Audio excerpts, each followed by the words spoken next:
Magandang araw mga kayanita!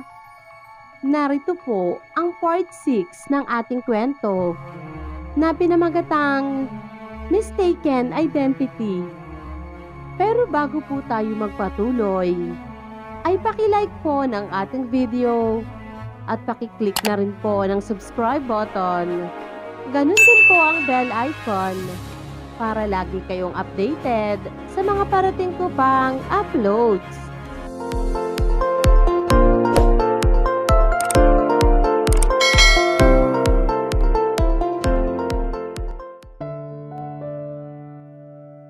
Pagpasok pa lang sa pinto ng kondo, nakahinga na ng maluwag si Althea. Namiss niya ang kanyang tirahan, ang kanyang kwarto, ang rug sa sala, ang printed blanket, at ang stuffed teddy bear na pink sa kanyang kama. "Pwede mo ba akong dalhin sa glass wall?" hiling niya sa mahinang boses. Mula roon, gusto niyang tanawin ang paboritong tanawin sa umaga.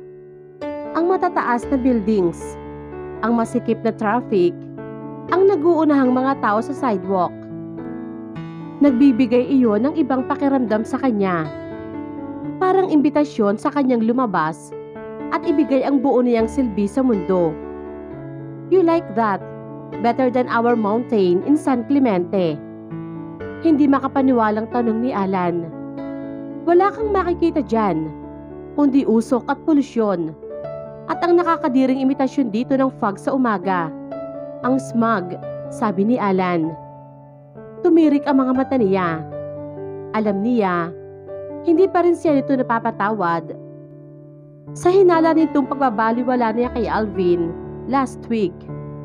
Nang umuwi tuloy ito ng San Clemente, masyadong convenient na may business transactions ang kakambal nito, kaya hindi nito dinatnan sa bahay. Ang totoo ay hindi si Alvin ang nakausap niya, kundi ang sekretarya nito sa opisinang nasa bahay. Nag-iwan lang siya ng mensaheng darating si Alan at nakiusap na kausapin na nito ang kapatid. Kung pinili mang magtago ni Alvin, hindi niya iyon kagagawan. Gusto pa nga niya magtampo sa kababata dahil sa kaduwagan nito. "Shut up, Alan. I'm enjoying my view," sabi ni Althea. "Well, don't get carried away. Kailangan mo pa rin umuwi. Kung hindi, mapipilitan ang ina mong lumawas dito sa delikadong kalagayan niya. Alam mong habang hindi ka pa niya nakikita, lalo siyang nag-aalala," sabi ni Alan. At gaya ng inaasahan, nag-alala agad siya. "Bakit kasi hindi niya ako tinatawagan? Tuwing tatawag ako, nasa klinika siya ni Dr. Rex." Pagmamaktol niya. "Minsan tuloy, pakiramdam ko ay nagsisinungaling na si Yaya Puring eh. Noong isang araw nga, I could swear na umiiyak siya. Pero sabi niya, sinisipon lang daw siya." "Nagsasabi ka ba talaga ng totoo, Alan?" sabi ni Althea. Hindi sumagot ang binata. Nang lingunin niya ito, nakayuko ito na bukas ang ref. Mukhang hindi nakikinig sa sinasabi niya. "Iinitin ko lang itong chicken soup, Althea," sabi ni Alan. Sa kundo na kasi niya tumigil ang binata mula nang bantayan siya. At kumpleto naman ang laman ng ref. Inihanda talaga nito para sa pag-uwi niya. "Pagkatapos mag-dinner, magpahinga ka na ha? Is that okay with you?" sabi ni Alan. "I don't know." Ibinalik niya ang tingin sa labas. "Parang wala akong gana," sabi ng dalaga. Umarap ang binata sa kanya. Kumakain ito ng mansanas. "Hindi pwedeng mawalan ka ng gana. Nakakunot na naman ang noo nito. Kailangan mong kumain para tuluyan kang gumaling." "Susubuan kita," sabi ulit ni Alan. Nagkibit balikat lang siya at nagbuntong hininga. Ilang sandaling pinanood siya ng binata. May matinding pag-aalala sa mga matang hindi niya nakikita. Bago nito, inilabas ang soup mula sa ref para initin sa stove. Nagsalin ito ng soup sa bowl at ipinatong sa bilog na mesa. Lumapit ito sa kanya. If you're really enjoying the view, dito na kita susubuan, sabi ng binata. Tatalikod na sana ito nang magsalita siya. Why are you doing this, Alan? Tanong ni Althea. Tumigil ito sa paglayo. Alin? Tanong naman ng binata. Itong pag-aalaga mo sa akin. Kahit napaka-unreasonable ko, kahit kadalasan, napakasungit ko. Kahit lagi kitang inaaway, sabi ulit ni Althea. Narinig niya ang bahagyang tawa nito. What kind of a question is that? Kung magkakabalit ba tayo ng sitwasyon, hindi mo ba gagawin ito para sa akin? Sabi ng binata. Tiningala niya ito. Well, to tell you frankly, hindi ako sigurado. Isa pa, napakaraming mag-aalaga sa'yo. Palagay ko, hindi ako magkakaroon ng pwesto para maalagaan ka, sabi ni Althea. Shame on you. I was so sure you'd say yes, sabi ni Alan. Napangiti naman siya. Leave everything to take care of a cranky, ungrateful man. No way, sabi ulit ni Althea. Cranky and ungrateful? So, nanonotice mo pala ang pag-uugali mo nitong nakaraang mga linggo, sabi ulit ni Alan. Nabawasan ang ngiti niya. Nahihiya siyang tumungo. Yes, minsan, hindi ko mapigil ang ibuntun sa'yo ang galit ko. But I appreciate everything that you've done, Alan. I know, I can never ever thank you enough, sabi ni Althea. Tumangutango ito. That's more like it. Kapag nasa ganyan kang mood, gagawin ko ng lahat para sa'yo, sabi ulit ni Alan. Napangiti siya at muling tumingin dito. Yumuko ito para sandali siyang yakapin. Huminga siya ng malalim. Pinupuno ang baga ng pamilyar na nitong amoy. Ang sarap pagmahal ng isang kaibigang tulad mo, sabi ni Althea. Nagbuntong hininga rin ito, mas malalim. And can you love me too, Althea? Sabi ng binata. Agad siyang tumango. Mahal na nga kita eh. After everything you've done for me, paano pa ba kitang matitiis? Sabi ni Althea. Muli itong napabuntong hininga. Malalim na naman.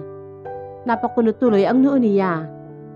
Ngunit kumalas na ito sa pagkakayakap at nawala na ang kakaibang mood. Kinuha nito ang soup sa mesa at naglapit ng isang upuan sa tabi niya. Okay, open your mouth, sabi ni Alan. Sumunod naman siya kaagad. Simula ngayon, pipilitin na talaga niyang hindi ito pahirapan sa pag-aalaga sa kanya. Nakakahiya na. Gayong hindi naman ito obligasyong tumulong sa kanya. Tapos na ang hapunan nang alalayan siya nitong mahiga sa kama. Hindi ko gustong nag-aalala sa akin si inay. Gusto ko siyang makausap, Alan, sabi ni Althea. Don't worry, tatawag ako. Ipapasabi ko kay Yaya Puring sa inay mo na naaalagaan kita ng maayos. Ipasasabi ko ring nakalabas ka na sa ospital and on the way na to recovery. Mababawasan na ang pag-aalala niya kapag nakarating ang balita tungkol sa maayos na kalagayan mo dito, sabi ni Alan. Kasalanan ko kasi kung bakit siya na high blood. Kung hindi ako na aksidente, putol na sabi ni Althea. No, sa halip masisihin mo ang sarili mo sa mga pangyayaring hindi mo naman kontrolado. Ituon mo na lang ang isip mo sa pagpapagaling. Hindi ko gustong nag-aalala ka, Althea, sabi ulit ni Alan. Napabuntong hininga na naman siya at napangiti. Sige, kung ito ang gusto mo, mahal kong bantay, sabi ng dalaga. Napangiti rin ito. Pagkatapos ay hinalikan siya sa noo. Sleep well. Gigisingin kita kapag oras ng kumain. Hinalikan siya nito sa kanang pisngi at sa kaliwa. Napangiti siya at muling dumilat. Natatawa rin ang binata. Hinalikan siya nito sa tungki na matangos niyang ilong. Somewhere along the process, may nabago. At gulatan na patitig siya rito. May kung anong kuryenteng dumaloy sa pagitan nila at napahugot siya ng hininga. Base sa ekspresyon ng mukha nito, nararamdaman din ito ang nararamdaman niya. Napalunok siya. Nakagat niya ang pang-ibaba niyang labi. Hindi na normal ang tibok ng kanyang puso nang lumipat doon ang maalab na tingin ng binata. Hindi siya makapagsalita habang hinihintay ang inaasam na kasunod. Dahan-dahang lumapit ang mga labi nito. Iniarko niya ang kanyang mukha upang ganap siya nitong mahalikan. It was almost a shock. Ang maramdaman ang mga labing iyon na lumapat sa mga labi niya. Ang maramdaman ang unang paghaplos ng balat nito sa balat niya. Halos sabay silang napabuntong hininga bago muling nagsalo sa isang halik na mas mainit at mas mapusok. Lahat ng inhibisyon, lahat ng kahihiyan, lahat ng iniisip niya ay walang pakundangang lumipad na sa hangin. Panibagong shock muli nang ma-realize niyang pamilyar ang halik nito. Panibagong panggigilalas nang maisip niyang pamilyar ang pagnanasang nararamdaman niya. Pagnanasang hindi niya naramdaman sa kahit na sinong lalaki. Maliban kay natigilan siya. Naramdaman iyon ni Alan. Humihingal itong kumalas sa kanya. Althea, sambit nito sa paos na boses. Mangha ang binata. Napatitig siya rito. Ang boses na iyon. Ang boses na iyon.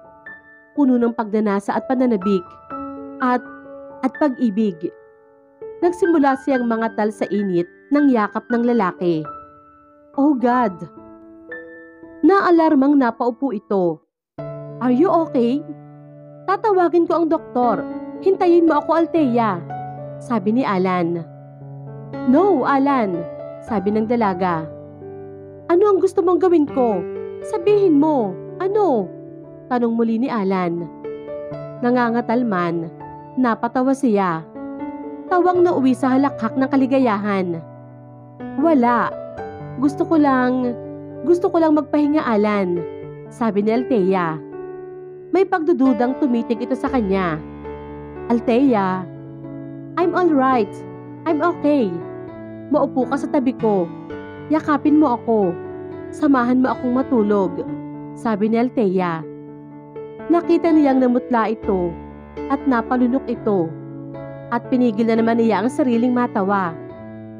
Hindi ko pwedeng gawin iyon, sabi ng binata. Bakit hindi? Akala ko ba hindi mo ako iiwan, sabi muli ni Althea. Are you sure you're okay? Lumiit ang mga mata nito. Are you sure hindi mo gustong tumawag ako ng doktor? Sabi ni Alan. I'm sure. Yes, definitely sure. Tumango pa siya ng sunod-sunod. Napapagod lang ako. Gusto ko nang magpahinga, sabi ni Althea. May gagawin pa ako sa labas. Hindi kita pwedeng samahan, sabi ni Alan. Kumislap ang mga mata niya. Pinasya niyang pakawalan muna si Alan ngayon. In the meantime, mas magiging katakam-takam ang laro kung makakawala na siya sa nararamdamang pagod. Sige, sabi ni Althea. Nagulat ito sa agad niyang pagpayag. Are you sure na... I'm sorry. Hindi ko sinasadyang mawala ng control at... Putol na sabi ni Alan. I'm all right. It's okay. It's the best kiss I've ever had, sabi ni Althea. Nagkaroon ng pagsuyo sa mga mata ng binata. Althea, tanging nasabi na lang nito. At pagkatapos ng isang nahihirapang buntong hininga, lumabas na ito ng kwarto niya. Lumuwang ang ngiti niya nang sumara ang pinto. Tumitig siya sa kisame. Naalaala niya ang nangyari noong kamuntik na siyang malunod sa San Clemente Lake. Ipinikit niya ang kanyang mga mata. Ngayon ay sigurado na siya na si Alan at hindi si Alvin ang sumagip sa kanya sa lawa. Binuhat siya nito hanggang sa pangpang. Niyakap ng mahigpit sa damuhan sa ilalim ng bumubuhos pa ring ulan. Nangangatal siya noon sa lamig. Yumakap na rin siya rito ng buong higpit. Sobrang higpit na parang ikamamatay niya kung mahihiwalay siya rito kahit isang saglit. Bumubulong sa tenga niya ang kababata. Mga salitang nagpapalakas sa kanyang loob. Isiniksik niya ang mukha sa pagitan ng leeg nito at balikat. Hinahanap ang init doon. Ikinikiskis ang pisngi sa basang balat nito para lalo siyang mainitan. Ipinulupot niya ang mga binti niya sa mga binti nito. Hindi niya namamalayang sa ginagawa niya. Nabubuhay ang isang klase ng pagnanasa sa katawan ng kayakap. Ngunit hindi na siya nagulat nang gawaran nito ng halik ang kanyang noo, ang kanyang pisngi, ang tungki ng kanyang ilong.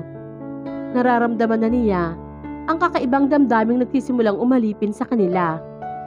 Hindi siya umiwas nang ariin nito ang kanyang mga labi. Nasukol siya ng pagnanasang hindi niya kilala. Unang halik. Hinalikan siya ng kababata sa paraang parang may karapatan itong halikan siya, na parang pag-aari nito ang mga labi niya. Niyakap siya sa paraang parang ang katawan niya ay parang dito lamang. At tumugon siya sa halik nito. Tumugon sa yakap nito na ang tanging kagustuhan ay ialay ang sarili sa binata. Ibinulong nito ang pangalan niya na tila awiting paulit-ulit na sinasambit. Althea, Althea. Nang mga sandaling iyon, natiyak niyang umiibig siya sa lalaking kayakap. Kaya lang, nang sagutin niya si Alvin kinabukasan, nagtaka siya sa pagbabago.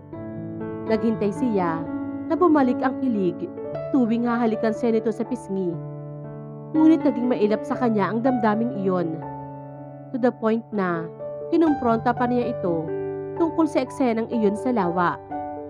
I told you, ako nga iyon, sagot ni Alvin sa pagdududa niya. Pero bakit hindi mo alam kung ano ang nangyari pagkatapos? Hindi ko maintindihan, sabi ni Althea.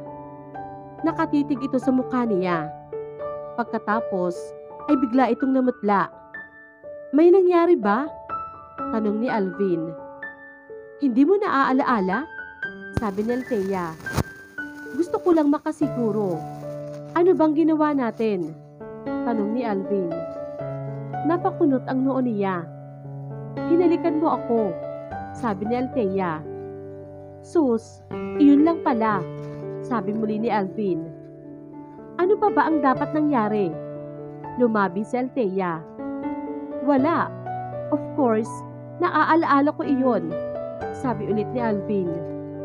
Pero bakit parang minsan, hindi mo alam? Tampong sabi ni Althea. Hindi ko kasi gustong maalaala lagi. Dahil napakabata pa natin. Hindi ba't nag-aaral pa tayo? Gusto mo bang makatapos ng pag-aaral? Sabi ni Alvin. Oo naman. Ano naman ang kinalaman ng pag-aaral sa halik? Sabi naman ni Althea. Sa iba, Althea, doon nagsisimula ang temptation. Saka na tayo magpa-tempt kapag tapos na tayo sa kolehiyo, sabi ni Alvin. Bakasyon noon. Si Alan ay nagbabakasyon na sa isang kamag-anakan ng ina sa Maynila. Kung makakausap lang sana niya ito tungkol sa kanyang problema. Pero pakiramdam niya, ito ang klase ng problema na ikakahiya niyang ikwento sa kaibigan. At ang unang semester nila sa kolehiyo, naging abala sila sa kanilang mga sarili. Si Alvin sa agriculture, siya sa AB Political Science, at si Alan sa Mechanical Engineering. Bago matapos ang school year, lumipad si Alan sa Taiwan bilang exchange student. Hindi na sila nakita mula noon. Kahit nang mamatay ang mga magulang nito, hindi na ito nakauwi. Ilang buwan pagkamatay ng mga magulang ng kambal, natuklasan niya ang tunay na pagkatao ni Alvin. Nagtapat ito sa kanya bilang kaibigan. Umiiyak na kaibigan. Isa itong damdamin na pinilit kong pigilan. Believe me, I wanted to please everybody so much. Pero patay na sina papa at mama. Nasa malayo si Alan, Althea. Gusto ko nang magladlad, sabi ni Alvin. Sa halip na magalit, Natawa pa ang dalaga. Oh my God! Sabi ni Althea na nabigla sa sinabi ni Alvin. I'm sorry kung ginamit kita. Hindi ko gustong patuloy na magkasala sa iyo, kaya nga nagtatapat ako. Hindi ako normal. Hindi ka naman bobo para hindi makahalata, hindi ba? Sabi ni Alvin. Tumango siya. Simula nang maging boyfriend niya ito, hindi siya nito nahalikan sa labi. Kung hindi sa pisngi, sa noo lang. At sa kanyang pagtataka, hindi siya nadidismaya. Hindi na niya hinahanap dito ang kabaliwang naranasan niya noon sa lawa. Paano pag nagbalik si Alan? Tanong ni Althea. Nasa mukha nito ang paghihirap ng loob. Hindi ko alam. Higit sa lahat, siya ang nagtanggol sa akin noon. Naalaala mo pa ba si Rocky? Sabi ni Alvin. Tumango siya. At ang iba pa nating kaklase na walang alam, kundi insultuhin ang beauty ko. Sabi ulit ni Alvin. Natawa siya. Si Alvin talaga. Pinapahid dito sa isang malinis na panyo ang luha. To tell you the truth, mas natatakot akong malaman ni Alan ang totoo kaysa kay Papa. Kasi naging napakabuti niyang kapatid. Hindi ko gustong ma-disappoint sa akin si Alan. Halos makipagbubuga na siya noon para lang ipagtanggol ang puri ko. Tapos, putol na sabi ni Alvin. Namimilipit na siya sa pagpipigil na matawa. Alvin, mapapatay ka ni Alan kapag nalaman niya ito, sabi ni Althea. Iyon na nga ang ikinatatakot ko. Kay Papa nga noon, natatakot na ako. Dahil alam kong medyo nakakahalata na siya. Althea, I don't want to be a disappointment. I never want to be one. I work hard to prove na kahit ganito ako, may pakinabang pa rin sa akin ang pamilya ko. What am I going to do? Sabi ulit ni Alvin. Alvin, listen to me. Hinawakan niya ang kamay nito at kinapitan ng mahigpit. All our lives, wala kinang ginawa, kundi sundin ang gusto ng ibang tao. I'm so proud of you, kasi ang bait-bait mo. Ngayon naman, pasayahin mo ang sarili mo. I don't think anything could go wrong kung magiging tapat ka sa sarili mo, hindi ba? Sabi ni Althea. Sumingot-singot si Alvin sa mata nitong pakikinig. You know, friend, I have never heard such beautiful words. Thank you, sabi ulit ni Alvin. Paano si Alan? Sabi ni Althea. Nagkibit balikat ito. I'll cross the bridge when I get there, birong sabi ni Alvin. At iyon ang laman ng isip ni Althea ngayon. Sa palagay niya, napakalapit na ng panahon para tawirin ni Alvin ang tulay na binanggit nito. At siya, pilyang napangiti siya. Masaya niyang tatawirin ang tulay patungo sa mga bisig ng pinakamamahal niyang si Alan. Nang magising kinabukasan, bumalik agad sa isip ni Althea ang nangyari nung nagdaang gabi. Masaya siyang napangiti. Naupo siya sa kama at huminga ng malalim. Nakiramdam kung gising na si Alan. Nang wala siyang marinig, ni muntimang kaluskos, hinagilap niya ang brush na laging nakapatong sa ibabaw ng nightstand at sinuklay ang mahabang buhok. May kumatok sa pinto. Althea! Nabuhay agad ang excitement sa dibdib niya nang marinig ang boses ni Alan. I'm awake, sabi niya. Nang buksan nito ang pinto, isang matamis na ngiti ang lumarawan sa kanyang mukha. Saglit na natigilan ang lalaki sa pinto. Dala ang isang breakfast tray. Nakangiti ito nang pumasok. Breakfast in bed? Ayaw ko, nadidismayang sabi ni Althea. Agad na bumagsak ang ngiti ng binata. Ha? Sabi nito. Tumingala siya rito. Ang gusto ko, sa labas, sa breakfast table. Gusto ko, kasabay kitang kumain, Alan, sabi ng dalaga. Umangat ang mga kilay nito. Pagkuwan ay nagkibit balikat. Okay, sabi ni Alan. Muli itong lumabas ng kwarto. Nang bumalik ito, umiling siya. Gusto ko munang bumisita sa banyo. Samahan mo naman ako sandali. Pwede? Sabi ni Althea. Hindi ka ba maaasiwa kung... Putol na sabi ni Alan. Sa labas ka ng pinto, no? Natatawang sabi ni Althea. Ano ka? Sinuswerte? Natawa rin ito. Kung may mangyari sa iyo sa loob, madulas ka or something, sabi ni Alan. Namula siya nang makitang seryoso ito. Pero hindi talaga pwedeng kasama kita sa loob, sabi ulit ni Althea. Problema nga mag-isip tayo ng compromise. Pwedeng sa likod lang ako ng pinto pagkatapos kitang iupo sa bowl, sabi naman ni Alan. No way! Mariing sabi ni Althea. Hindi ako titingin, Althea, sabi ni Alan. Kung inaakala mo magbababa ako ng... Umiling siya. Pasimpula na ng sili ang mukha. No way! No way, Alan! Over my dead body, sabi muli ni Althea. Nagyugyugan ang mga balikat ng binata sa kakatawa. Okay, mukhang before the day is out, kailangan makakuha na tayo ng private nurse, sabi ni Alan. Mula sa kama, maingat siya nitong binuhat. Nang nakasubsob na ang mukha niya sa panga nito, naalaala niya ang naisip kagabi. Tungkol sa tulay na balak niyang tawirin.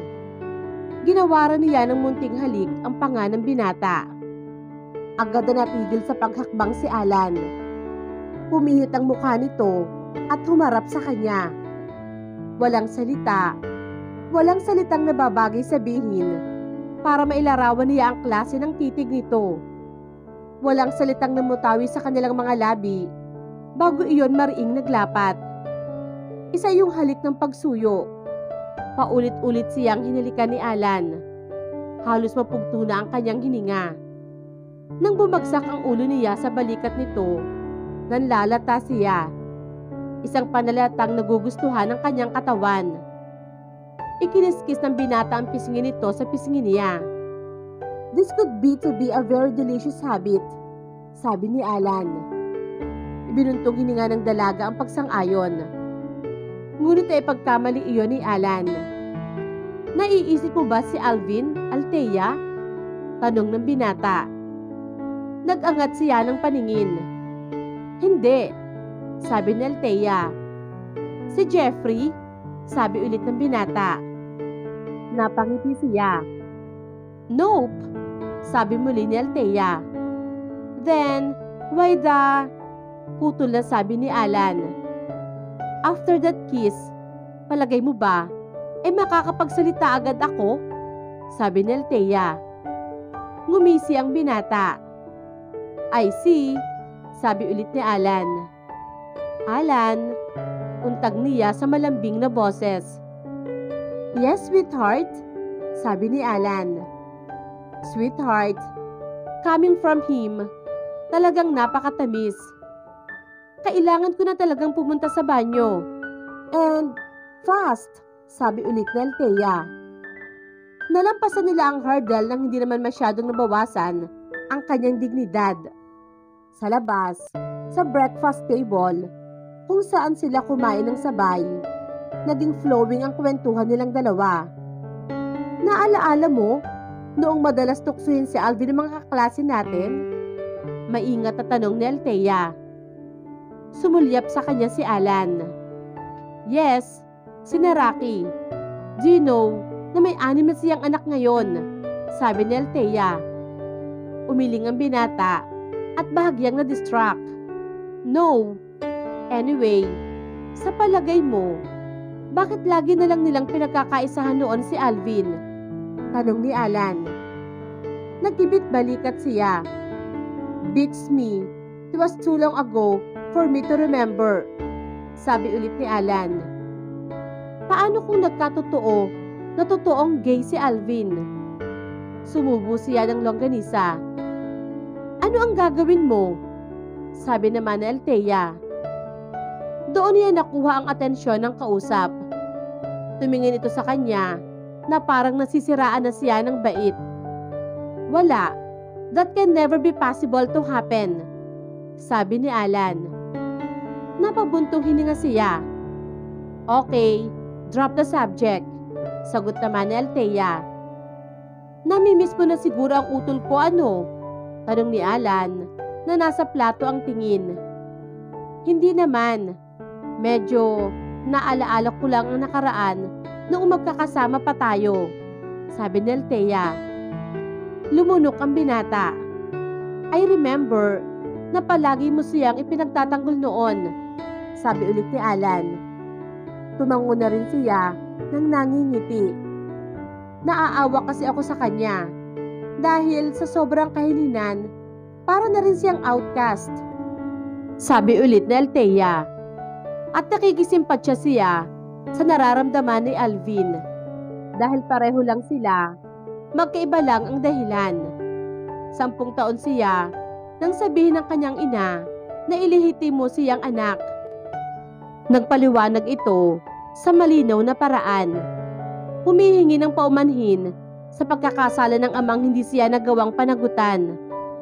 Matagal na niyang natanggap na hindi niya kasalanan kung bakit sila iniwan ng hindi nakikilalang ama. Pero ang tatak niyon ay nakaukit na sa kanyang utak. Lalo na kapag naaalaala niya ang isang sandali ng kahihiyan sa eskwela. 4th year high school sila noon sa health education, subject nila. Sa isang serye ng sex education lessons, naging assignments nila ang pagsasubmit ng computation sa kanilang birth date mula sa araw ng kasal ng kanilang mga magulang. Hindi siya nakapag-submit dahil wala siyang mai-submit.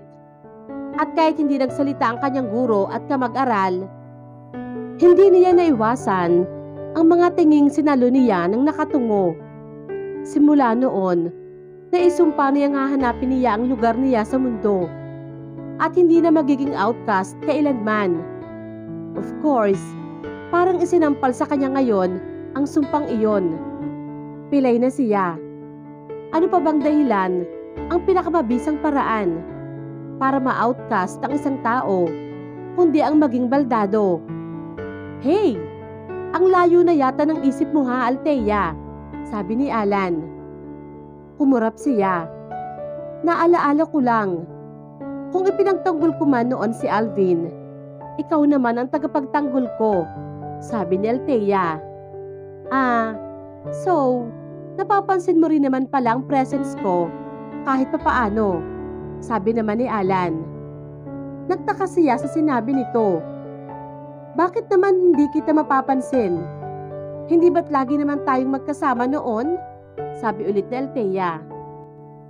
Napabuntong hininga si Alan. Mas marami kang panahon noon na ginugugol kay Alvin, Althea, sabi ng binata. Kumunot ang noo niya. I don't know about that. Ang alam ko, lagi na rin tayong magkasama. May nahuli siya sa mga mata nito at nagilala siya. Nagsiselos ka? Sabi ni Althea. Bahagyang nagdilim ang mukha ni Alan. Kung sakali man, Althea, wala akong karapatan. Nakagat niya ang pang-ibabang labi. Gustong-gusto na niyang sabihin kay Alan ang totoo. Nanggigigil na siyang sabihin dito ang totoo. Pero nang maalaala ang ekspresyon ng mukha nito kanina, nag-atubili siya. Ginagap na lamang niya ang kamay nito. Alan, sabi ni Althea. What? Sagot nito. Alan, promise me na mag-uusap kayo ni Alvin. Please, before the week is through, kausapin mo siya, sabi nito sa binata. Tungkol saan? Nagtatakang tanong ni Alan. Tungkol sa aming dalawa, sabi muli ni Althea. Ano ba ang binabalak mo, Althea? Sabi ng binata. Nakatitig siya sa mukha nito at alam niya ang ibig nitong sabihin. May hinala ba itong balak niya makipagtalas sa kakambal nito?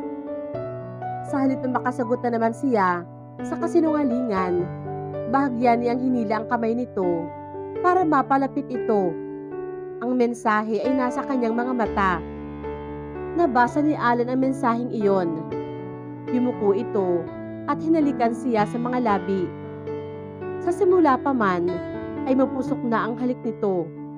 Lakip ang matinding damdaming sinisikil sa dibdib. Umurong ito at natumba ang silyang inuupuan nila. Hinuli siya sa isang mahigpit na yakap na hindi pinapakawalan ang kanyang mga labi.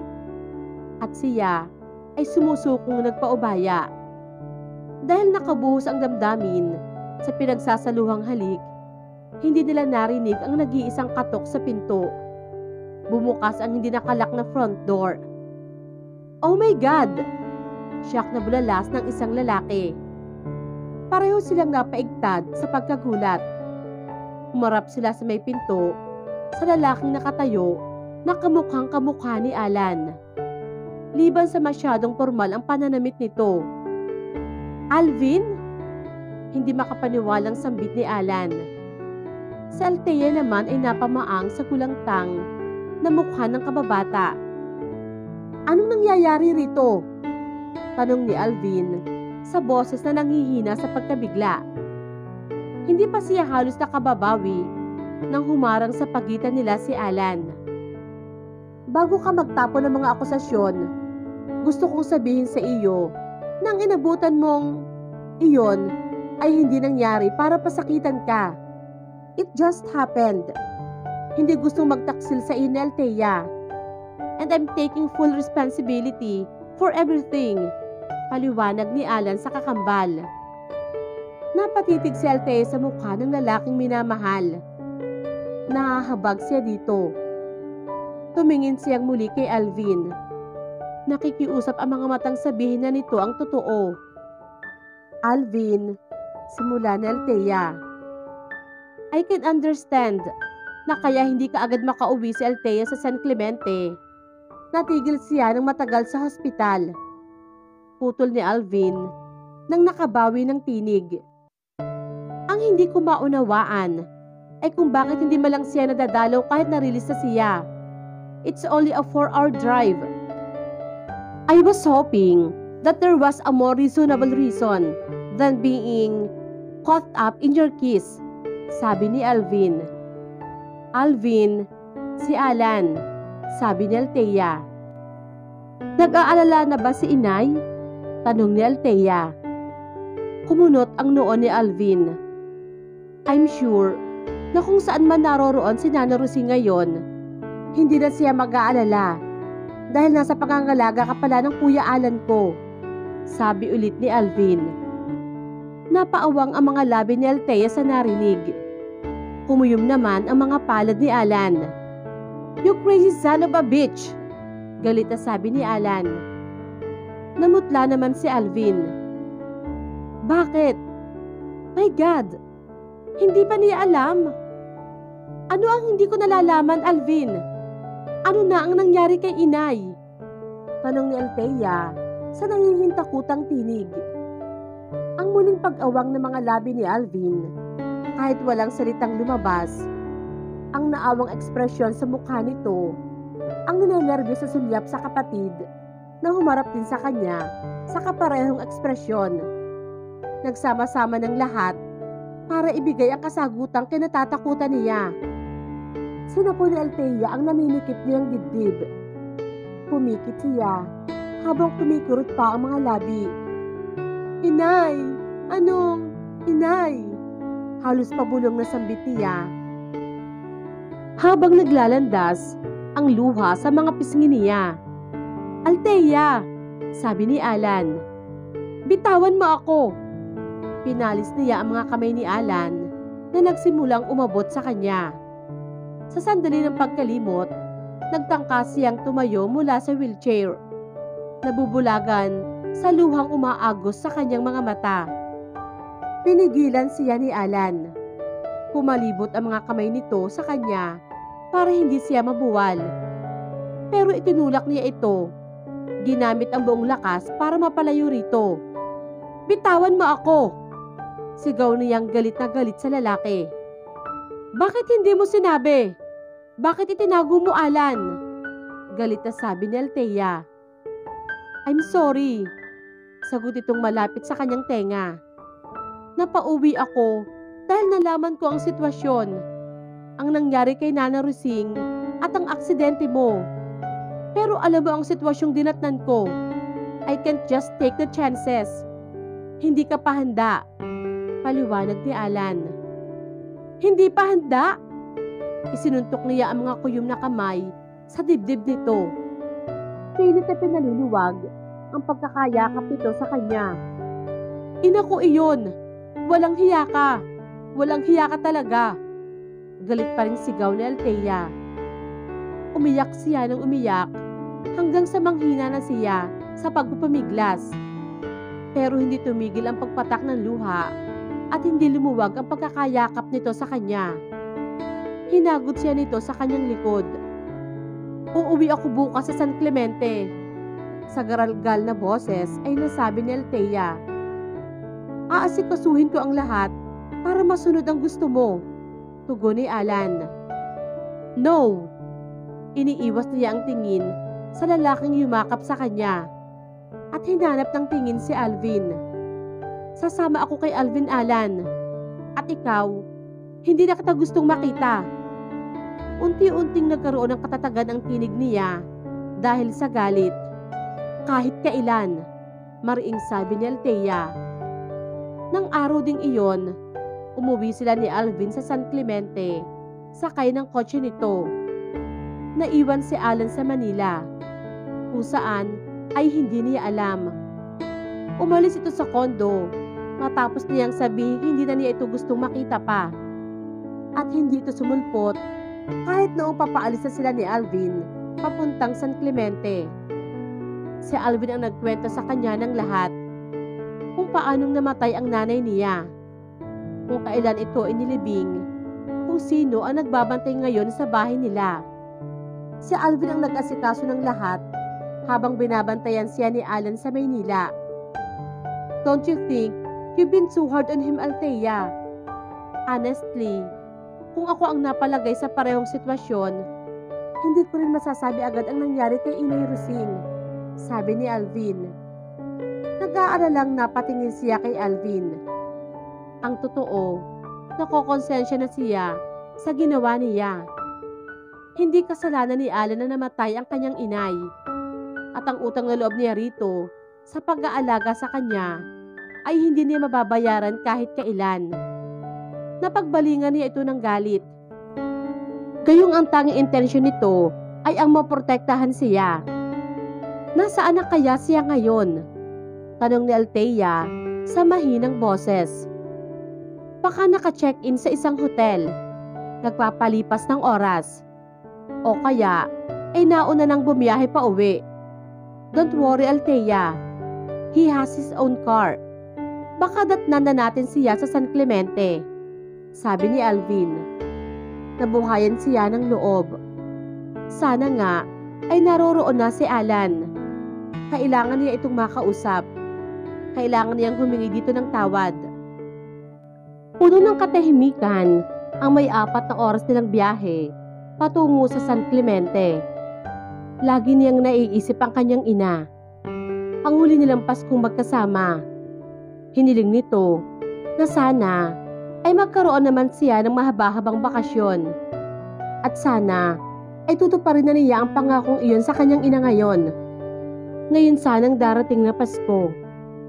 Pero hindi na pala iyon matutupad. Hinagilap ni Alvin ang kamay niya nang marinig nito ang mahihina niyang hikbi. Pinisil ito ng binata.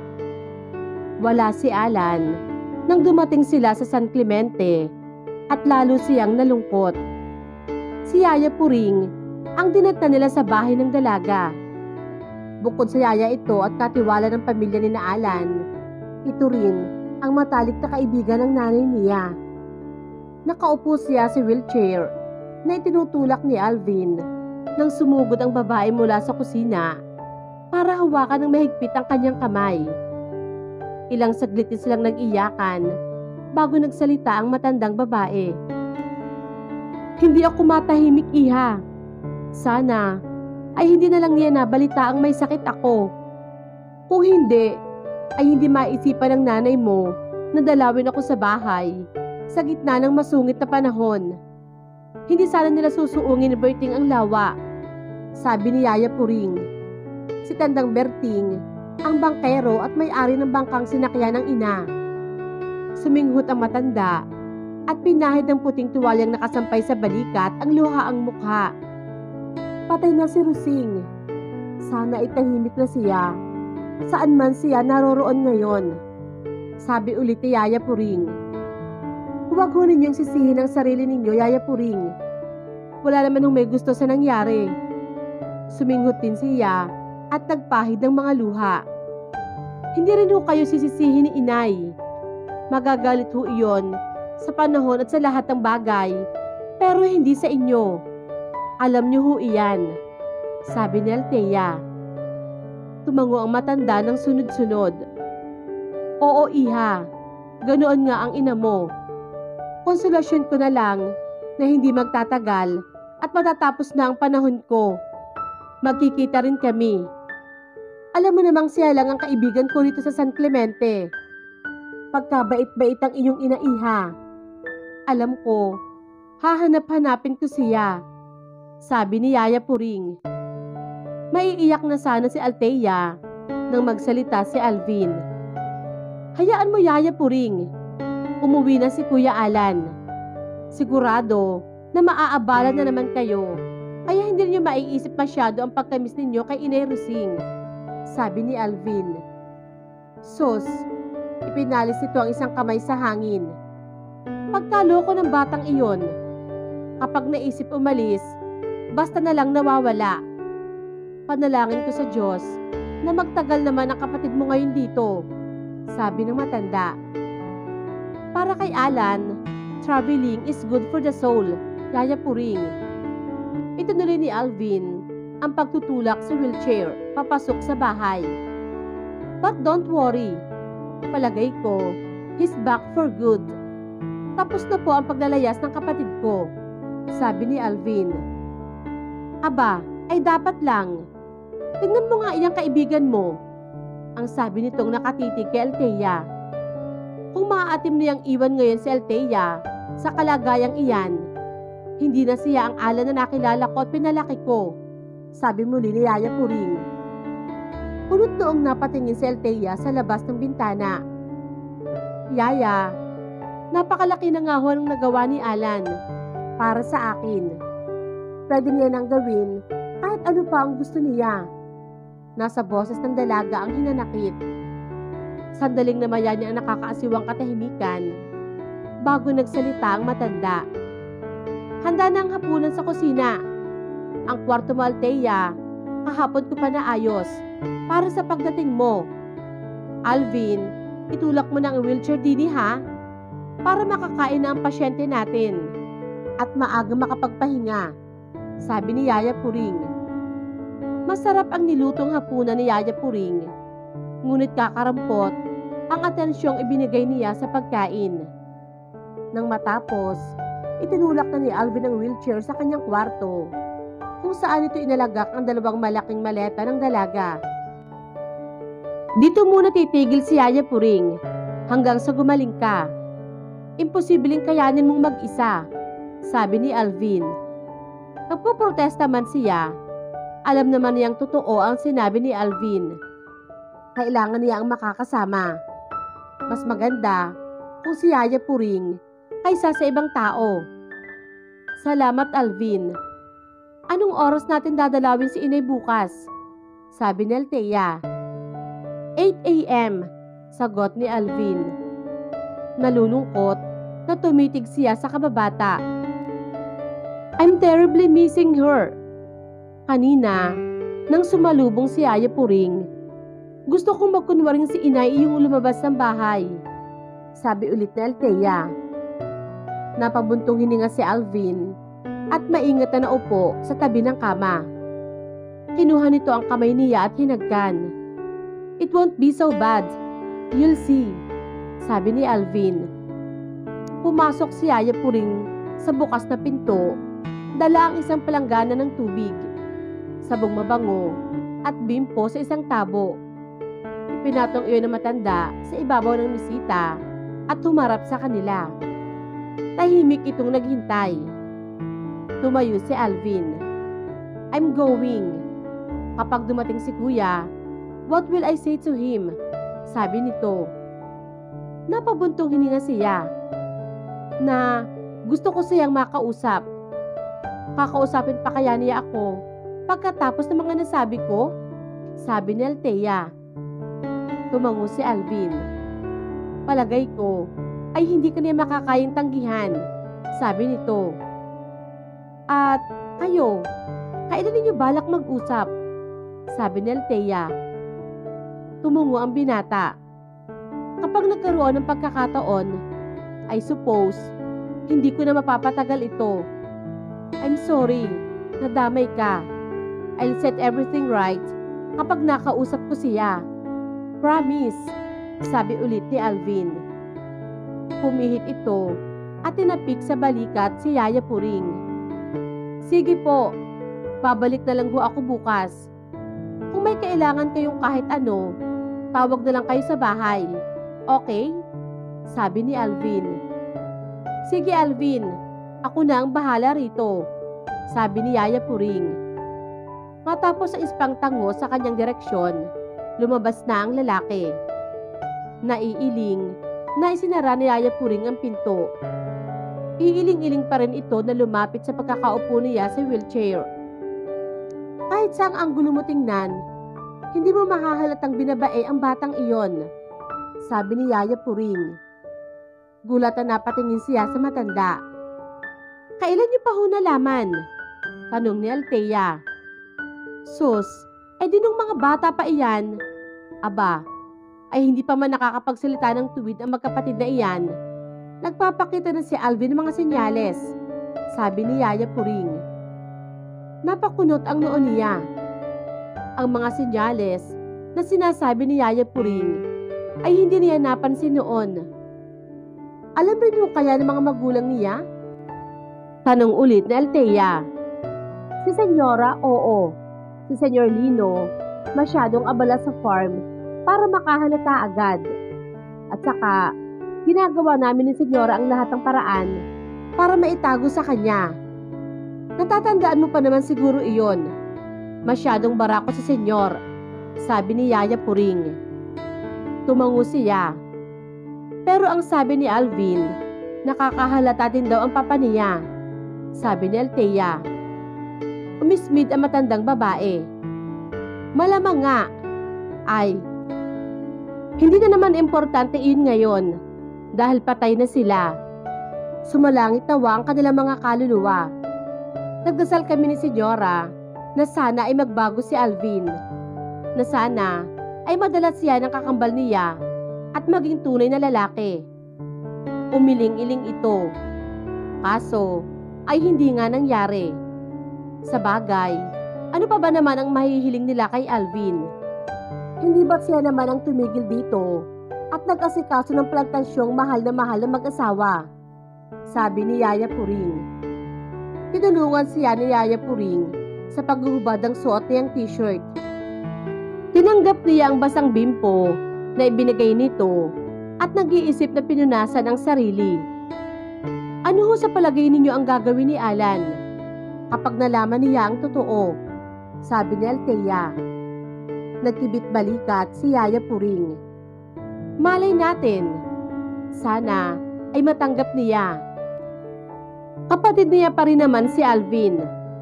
Walang kwenta ang ginawa niyang paglalagalag kung hindi nabuksan ang isip niya sa maraming bagay, sabi ni Yaya Puring. Natatakot magtapat si Alvin, Yaya Puring. Natatakot siya sa magiging reaksyon ni Alan, sabi ulit ni Althea. Napalabi ang matanda at tumango.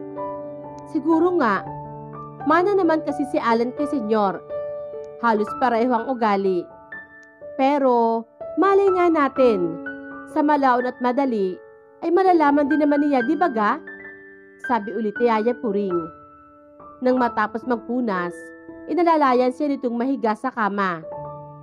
Nang lumabas ang matanda, tahimik siyang tumitig sa kisame. Napapagod siya, ngunit hindi inaantok. Bukod sa kanyang mga kababata, naiisip din niya ang kanyang inay. Naaalaala niya ang masasayang sandali habang pinalalaki siya nitong mag-isa. Naging matatag si Inay Rusing. Naging masipag at abala sa trabaho sa maliit na tanimang ipinundar nitong mag-isa para mabuhay at mapag-aral siya. 100% ang ibinigay nitong suporta sa mga pangarap niya. Anumang bagay ang mayroon siya ngayon, pamana iyon ng kanyang ina. Ikinahiya niya ang kanyang naramdamang panliliit sa pagiging ilehitimo, ang pagkasiwa sa pagkakaroon ng hindi legal na pagkatao. Gayong ang ibinigay na atensyon at pagmamahal ng kanyang ina sa kanya ay higit na importante kaysa anumang bagay na makukuha niya sa kanyang hinaharap na magkaroon ng puwang sa mundo na maging importante. Sa puso ng kanyang ina, siya na ang pinakaimportanteng tao.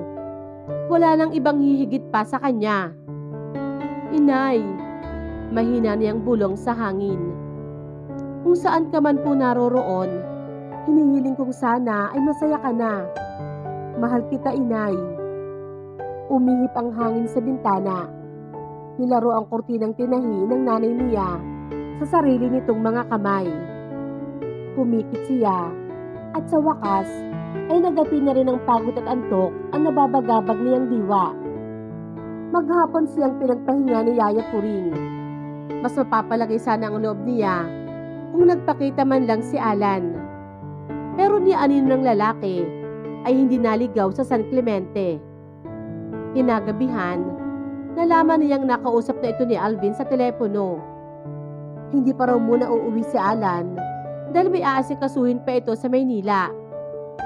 Sinabi mo ba ang pinasasabi ko? Sabi ni Althea. Oo, sagot ni Alvin. Well, what did he say? Sabi ulit ni Althea. Wala. Susulpot na lang daw siya kapag tapos na ang mga commitments niya, sabi ni Alvin. Bumagsak ang mga balikat ni Althea. Masama ang loob ni Alvin. Napabuntong hininga si Alvin. Kung sakali man, hindi magtatagal iyon. Makikita mo, bigla na lang iyong dadalaw sa'yo. Sinubukan man itong paglubagin ang kanyang loob, nananatili ang depresyon niya hanggang kinabukasan. Tinulungan siya ni Yaya Puring sa paghahanda sa sarili para sa pagdalaw sa puntod ng ina. Nang dumating si Alvin, inipta siya sa paghihintay sa veranda sa harapan ng bahay. Nakaupo sa kanyang wheelchair. Gayong kung tutuusin, 5 to 8 pa lang naman. How are you feeling today? Tanong nito habang pinapasok ang tiniklop na wheelchair sa likod ng owner-type jeep nito. Pinilit niyang ngumiti. Fine, let's go, sabi ni Althea. Ilang sandali siya nitong pinagmasdan nang maupo ito sa driver's seat. Gayunman, ay hindi ito nagkomento. Binuhay nito ang makina. Sa harap ng puntod ng kanyang ina, tahimik siyang nagdasal at umiyak. Nangihinayang sa mga nasayang na pagkakataon na hindi niya ito nakasama. Pumatak ang mga luha niya sa lapida. Pinahid niya iyon ng kamay habang nakatitig sa nalalabong pangalan na nakaukit sa malamig na mukha na marmol. Rusing Salinas Madrigal. Sa alaala ng kanyang nag-iisang anak at mga nagmamahal. Inay, sambit ni Althea. Natapos din ang kanyang pagluha at nang pahirin niya ang huling patak, huminga siya ng malalim at nasisilaw na tumingala sa langit. We're going?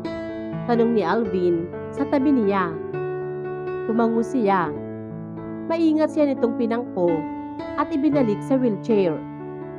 Nang makabalik sila sa jeep, umawak siya sa braso nito nang isaksak nito ang susi sa ignition. Alvin, sabi ng dalaga. Lumingon ito sa kanya. Ano? Tanong ni Alvin. Pwede bang dumaan muna tayo sa lawa bago tayo bumalik sa bahay? Sabi ni Althea. Anong gagawin mo roon? Gulat at tanong ng binata. One would think na hindi mo na gustong makita iyon pagkatapos ng nangyari, sabi ni Alvin. Hindi ko rin alam, Alvin, sabi ulit ni Althea. Napabuntong hininga ang lalaki.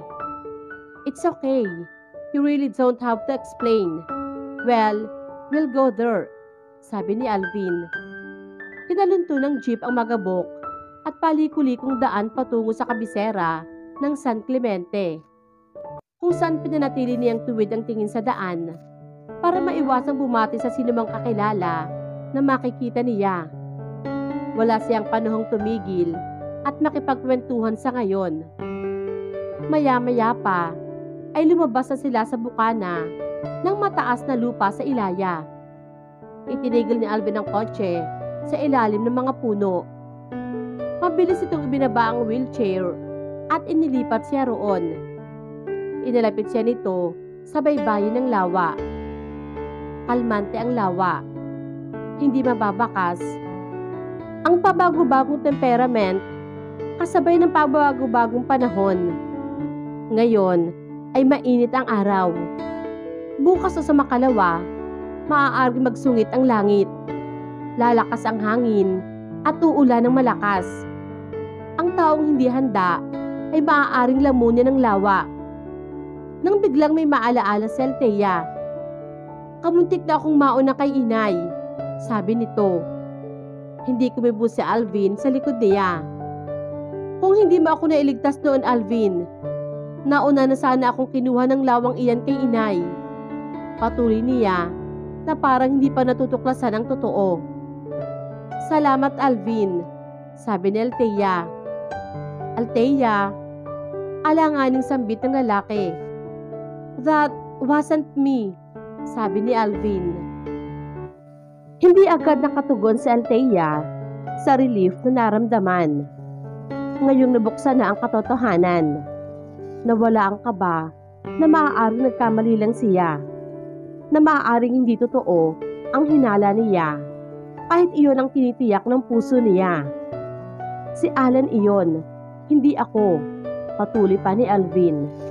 Nasa bahay ako noon, ligtas sa sarili kong kama. Hindi ako ang sumagip sa iyo, sabi ng binata.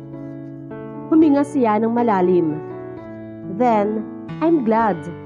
Nabanggit ko na sa iyo ang nangyari sa amin noon, hindi ba? Mahal ko nga pala talaga siya. Si Alan, ang totoong iniibig ko, sabi ni Althea.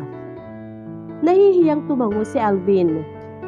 If I had known then na may mutual feelings pala kayo sa isa't isa, if I had known what happened pagkatapos ka niyang mailigtas, hindi na sana ako nagsinungaling, sabi ni Alvin.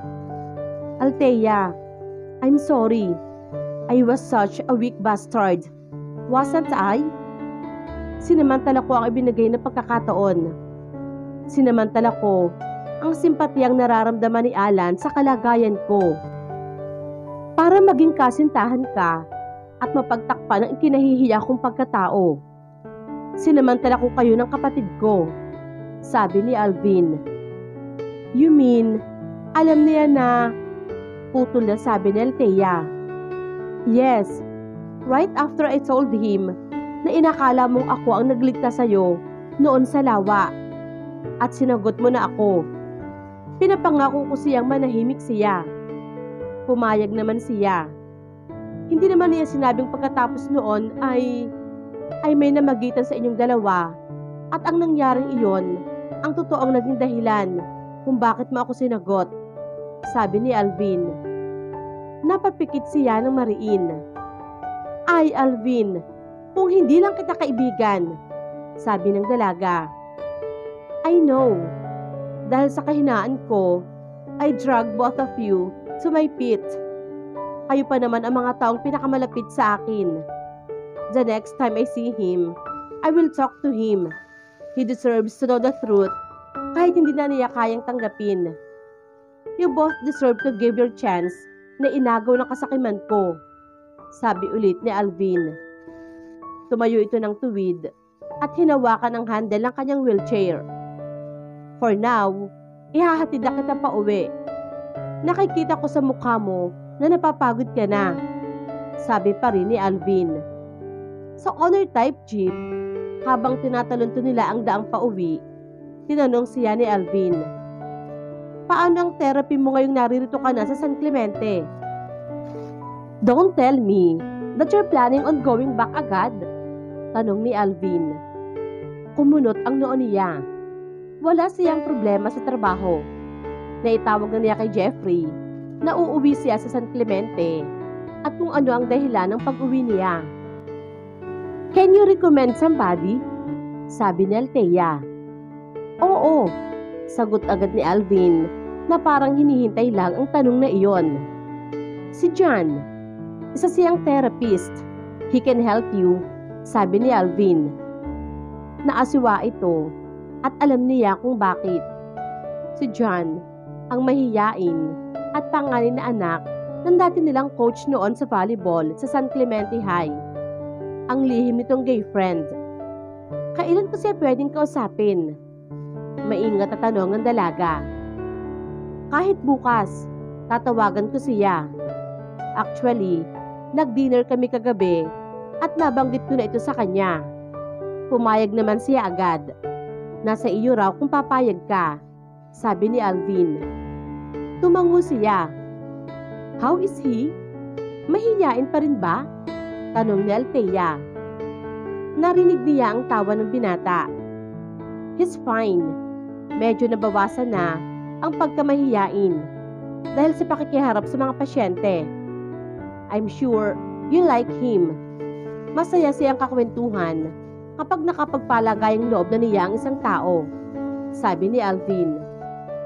Kahit naman noon, natutuwa na ako sa kanya, sabi ni Althea. Mas bata sa kanila si John ng 2 taon. Tumikhim muli si Alvin, pero nananatili ang payapang katahimikan sa biyahe nila ng pauwi. Parehong abala sa kanya-kanyang iniisip. Nang ihimpil ito ang honor sa harapan ng bahay, hinawakan nito ang kamay niya. Althea, sabi ni Alvin. Napatingin siya rito. Yes, sagot niya. You're my friend, the best friend I ever had. I swear. Napabuntong hininga ito. I know, hindi na ako makakatagpo ng kaibigang tulad mo. Natatanggapin kung ano man ako, sabi ulit ni Alvin. Alvin, iniangat niya ang isang kamay para haplusin ang pisngin nito. Siyempre naman, tatanggapin kita kahit ano ka pa. It's not like your condition is a disease or something. No. For your information, napakaraming gays ang nagpo-prosper ang buhay dahil masipag sila at responsableng tulad mo, sabi ni Althea. Nginitian siya nito. Thanks, friend. Kami ni John, we're not doing something dreary. He's a great companion. Natagpuan namin sa isa't isa ang klase ng pagmamahal at pangunawa na kailangan naming pareho. I love him, sabi ni Alvin. Tumangu-tango si Althea. At nakapag-usap na kami kagabi. We're planning to live together, sabi ulit ni Alvin. Bahagya siyang nagulat. Nang makabawi, ay pinisil niya ang kamay nito. Natatakot ka? Tanong ni Althea. Tumango ito. Yes, tiyak na mag-a-arise ang mga tanong kapag ginawa namin iyon. I know, I can get other jobs somewhere else, pero hindi ko gustong iwanan ang plantasyon. Mahal ko ang plantasyon. Napabuntong hininga ito. Kung itatakwil ako ng sarili kong kapatid, putol ni Alvin sa kanyang sasabihin. He'll accept you as you are. I know. I just know it, sabi ni Althea. Thanks, Althea. Ngumiti ito. Marahan siya nitong hinila at niyakap. Tumitibay ang loob ko kapag nakakausap kita, sabi ni Alvin. Dapat lang. Sino pa ba ang magpapatibay ng loob mo, kundi ang isang tunay na kaibigan? Sabi muli ni Althea. Matapos ang emosyonal na sandaling iyon, isinakay na siya ni Alvin sa wheelchair at iniakyat sa veranda. Paano? Tatawagan ko si John? Asahan mo na ang pagdalaw niya rito bukas, sabi ulit ni Alvin. Tumango naman siya. Salamat sa lahat, Alvin, sabi ng dalaga. Magpapaalam na ako. Yumuko ito at hinalikan siya sa pisngi. Pakisabi na lang kay Yaya Puring. Sweldo ngayon ng mga tauhan sa plantasyon, pero mamayang gabi, I'll drop by, sabi muli ni Alvin. Hihintayin kita ha, sagot ng dalaga. Bumaba ito ng veranda at bumalik sa owner nito. Noon lang niya napansin ang isang kotse sa kabilang daan. Nakaparada sa katapat na bakanting lote. Isa iyong itim na sports car. Ang pamilyar, kapansin-pansing kotseng ginamit ni Alan noong ihatid siya nito mula sa hospital patungo sa kanyang kondo. Ang kotse ni Alan. Nang haba ang leeg niya sa pagtanaw kung nasa loob ng kotse ang binata. Pero nakataas ang tinted windows nito. Naiinis na pinalo niya ang wheelchair. Kung hindi siya pilay, makakatayo siya at napalingon siya sa pintong papasok sa salas nang makarinig ng isang tikim. Agad siyang nakadama ng nakakalulang saya dahil ang lalaking nilalaman ng kanyang isip ay kampante pang nakasandal sa door frame. Alan, kanina ka pa? Tanong ni Althea. Formal ang mukha nito. Hindi gaya ng relaxed na forma nito. Enough para makita ang sweet exchange ninyo ng kakambal ko. So, hindi ka pa pala nakikipagtalas sa kanya, in spite of the scene na nahuli niya kahapon ng umaga, sabi ni Alan. Napabuntong hininga siya. Alan, sabi ni Althea. Tumawid ito sa pagkakatayo. Gusto mo raw akong makausap? Sabi ulit ni Alan.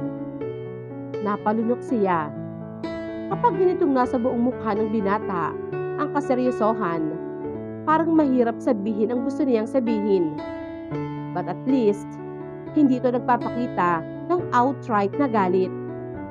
I wanted to say, I'm sorry, sa sinabi ko noong isang gabi. Simula niya. It was unfair of me na pagbuntunan kita ng galit ko na hindi naman dapat. It's not true na hindi na kita gustong makita. Nahihiyang sabi ni Althea. Tumigil siya sandali para obserbahan ang mukha ng binata. Kung may epekto ba ang mga salita niya para mabawasan ang kapormalan nito. In fact, to be honest, namimiss ko na ang pag-aaway natin, sabi ni Althea. Bahagyang kumunot ang noo nito. You must admit, iyon ang madalas nating gawin. Depensa ni Althea. Wala kang makaawi rito, kaya namimiss mo ako? Sabi ni Alan. What a good way to say I'm sorry. Sarcastic man ang tono nito. Nakikita niya na unti-unti nang nabubuhay ang kinang sa mga mata nitong nakikipagtitigan sa kanya. Kung sasagutin ko iyan, panibago na namang argumento. Hindi ba pwedeng patawarin mo na lang ako? Sabi ni Althea. Lumapit ito at itinukod ang dalawang kamay sa armrest ng wheelchair. Not if you kiss me first, sabi ng binata sa mababang boses. Namula siya at napasilip sa may pinto. Si Yaya Puring, sabi ng dalaga. Naisip niyang magbiro. Kaaalis pala ng boyfriend ko na kapatid mo. How could you? Sabi ni Althea. Mabilis na namatay ang kinang sa mga mata nito. Lumayo ito sa kanya. Alan, sabi ng dalaga. Nakalimutan ko. Tumalikod ito sa kanya at malalim na nagbuntong hininga. Nayayamot itong isinuklay ang mga daliri sa malagong buhok bago muling humarap sa kanya. Marami akong nakakalimutan kapag kasama kita, sabi ni Alvin. Kumunot ang noo niya. Tulad ng ano? Tanong ni Althea. Maraming mga bagay. Tell me, mahal mo ba si Alvin? Tanong ni Alan. Natigilan siya. Paano niyang sasagutin iyon? Mahal ko ang kapatid mo. Oo, pero bilang kaibigan lang. Hindi ko siya mahal. In fact, ikaw ang tunay kong mahal. Pero mahal mo ba ako? At kung sasabihin mong hindi, matatahimik ba ako? Sabi ng isip ng dalaga. Nakikita ni Alan ang indecision sa mukha niya. I know. Si Jeffrey nga pala ang tunay mong mahal. Sabi ng binata. Kumunot na naman ang noo niya. Hindi siya. Tumitirik ang mga mata na napabuntong hininga na rin siya. Alan, ang mabuti pa, mag-usap kayo ng kapatid mo. Sabi niya sa binata. Pinag-cross nito ang matitipunong braso sa dibdib nito. What will I say to him? Sabi ni Alan. Siya ang may sasabihin sa iyo. And I hope you keep an open mind about it. Matagal na siyang naghihirap at may minamahal siyang tao na pinaplano na niyang makasama habang buhay. Sabi ni Althea. Unti-unti, nagbago ang mukha ng binata. Namutla ito. Nag-aalala siya, Alan. Sabi ni Althea. No! Galit na sabi nito. Napamaang siya. Pero bago pa man siya nakapagsalitang muli, nilampasan siya nito. Nagmamadali itong bumaba sa veranda at lumabas sa gate, patungo sa kotse nito. Alan! Tawag ni Althea. Pero hindi siya pinansin ng lalaki. Pinaandar nito ang sports car at pinasibad papalayo roon. Napalabas si Yaya Puring dahil sa ingay na ginawa ng gulong ng kotse ng binata sa aspaltadong daan. Diyos ko! Bulalas ng matanda. Si Alan ba iyon? Tanong ni Yaya Puring. Oho, sabi ni Althea. Ano ang nangyari? Tanong ulit ni Yaya Puring. Hindi ko nga ho alam eh. Basta na lamang siya sumibad na parang hinahabol ng multo. Sabi ni Althea. Nakahingi ka ba ng tawad sa kanya? Tanong muli ni Yaya Puring. Oo, pero hindi ko ho alam kung pinatawad niya ako. Wala ho siyang sinabi. Sagot niya sa matanda. Aba ay, masigla naman siya kanina nang dumating ah. Ano kayang pumasok sa ulo ng batang iyon at nagkaganoon? Sabi ni Yaya Puring. Napailing siya. Hindi rin niya alam ang sagot sa tanong ng matanda. Lumipas ang mga araw, hindi na nagbalik pa sa bahay si Alan. Maging si Alvin ay naguluhan din sa inasal ng kakambal. Dumating daw ito sa bahay, pumasok sa opisina at matamang tiningnan si Alvin. Namumula ito, kaya tinanong ito ng kapatid kung ano ang problema.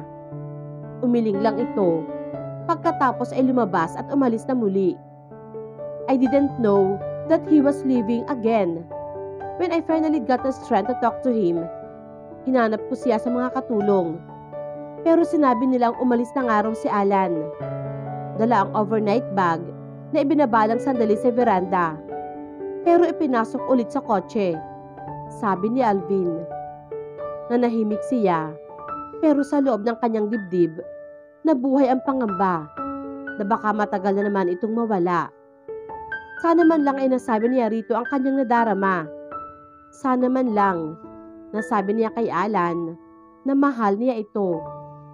Nang hapong iyon, habang nasa maaliwala sa veranda sila ni Yaya Puring, napagkwentuhan nila ang kambal. Hindi mo ba napapansin na kahit noong mga bata pa sila, masyado nang nag-aalangan si Alvin kay Alan? Kahit kasi magkamukha sila, mas maporma itong si Alan. Mas bibo, mas malambing. Napailing ang matanda. Kaya tingnan mo kung sino ang mas masunurin sa dalawa. Lumayas si Alan. Tumigil naman si Alvin sa asyenda, gaya ng gusto namang magulang nila. Iniisip na mas mapapantayan niya ang kakambal sa ganoong paraan. Sabi ni Yaya Puring. Alam ho kaya ni Alan na ganoon ang nararamdaman ng kapatid niya? Tanong ni Althea. Sunod-sunod ang tango ni Yaya Puring. Oo naman. Baka nga isa iyon sa dahilan kung bakit nawala siya ng matagal. Alam mo namang masyado mapagbigay sa kapatid iyang si Alan. Kahit pabargas-bargas iyan, sabi ni Yaya Puring. Tumango siya. Opo nga, sagot niya sa matanda. Naupo si Yaya Puring sa sofa na napapangiti. Noong makatapos sila ng high school, biniro ni Senyor ang kambal. Bakit daw hindi ka ligawan? Botong-boto sa'yo ang mag-asawa sabi ulit ni Yaya Puring. Ho? Sabi ni Althea. Namilog ang mga mata niya sa pagkagulat. Oo, natatawang sabi ng matanda habang tumatango. Siyempre, nang masabi iyon ng ama, nauna itong si Alvin sa pagsumpa, naliligawan ka niya, sabi ni Yaya Puring. At si Alan ho? Tanong ni Althea nang matahimik ang matanda. Hayun, hindi na nakahirit. Alam mo namang hindi nakikipagpaligsahan iyon kay Alvin sa kahit na anong bagay. Tumingin sa kanyang matanda. Oh, bakit nakakunot ang noo mo? Tanong ni Yaya Puring. May naalaala ho kasi ako, yung tungkol sa lawa, sabi ni Althea. Na napaggalangan ka ng dalawa? Marahan itong tanong. Hindi niya pinagtakan na pati iyon ay nalaman ni Yaya Puring. Palibhasa nga ay ito ang nagpalaki sa dalawa. Sinagot ko ho noon si Alvin sa pag-aakalang siya ang kasama ko sa lawa. Unti-unting tumulo ang kanyang luha. I feel in love with Alan pala, hindi kay Alvin. At ito ko lang ho nalaman na si Alan iyon, sabi ni Althea. Hi Althea, bulalas ng matanda. Inabot nito ang kamay niya at pinisil. Pabalik pa kaya si Yaya? Tanong ni Althea. Tinapik-tapik nito ang kamay niya. Kung mahal ka rin niya, gaya ng hinala ko noon pa man, hindi matatahimik si Alan na mapalayo sa'yo anak, sabi ng matanda. Pero hindi ko nasabi sa kanya na mahal ko siya, na siya lang ang iniibig ko at hindi si Alvin. Umalis siya agad at pumikit siya ng mariin. Kailangan ko siya sa buhay ko, Yaya Puring. Ngayon nakabalik na siya at nasiguro ko kung sino siya sa puso ko. Bakit pa siya umalis ulit? Sabi ni Althea. Babalik siya iha. Huwag kang mag-alaala, sabi ng matanda. Nagmulat siya ng mga mata at tumingin sa matanda. Sa palagay niyo ho, babalik pa kaya siya? Sabi ulit ng dalaga. Marahang tumango ang matanda. Oo naman, makikita mo. Totoo ang sinasabi ko, sabi ulit ni Yaya Puring. Suminghot siya at nadamay na rin sa ngiting nakasilay sa mukha ng kausap. Ang asikasuhin mo ngayon ay ang paglakad mo iha. Magandang sorpresa kay Alan ang makita kang lumalakad muli, sabi ulit ni Yaya Puring. Tumango siya. May bagong determinasyong nabubuo sa dibdib. Oho, at gagawin ko ito para sa kanya. Makakalakad akong muli dahil kay Alan, Yaya Puring, sabi ng dalaga. Iyon ay sumpa ng pusong sadyang nakalaan sa nag-iisang tao. At iyon ay si Alan. Okay, this is it, sambit ni John, sabay tapik sa kanyang binti. Huling araw na iyon ang 11 buwang serbisyo nito sa kanya bilang isang physical therapist.